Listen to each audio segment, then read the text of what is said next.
great day. Beautiful day. 3, 2, 1. This Northeast Metro is the first park in Travis County to have synthetic turf fields.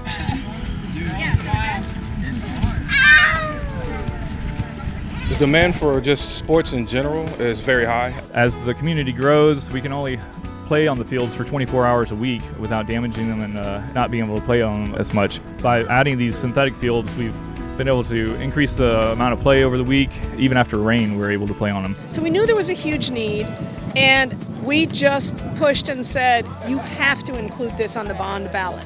Give people the choice to vote whether or not they'll support it. And that's what happened. The voters approved it, and this is just a fabulous day. But it is a great story of the community working together with the county commissioners and our park staff to really make it happen. I'm very excited, very excited. This is great.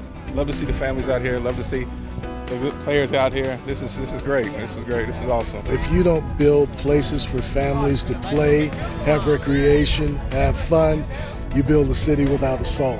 And what we're trying to do is make sure that the community knows it's welcome here.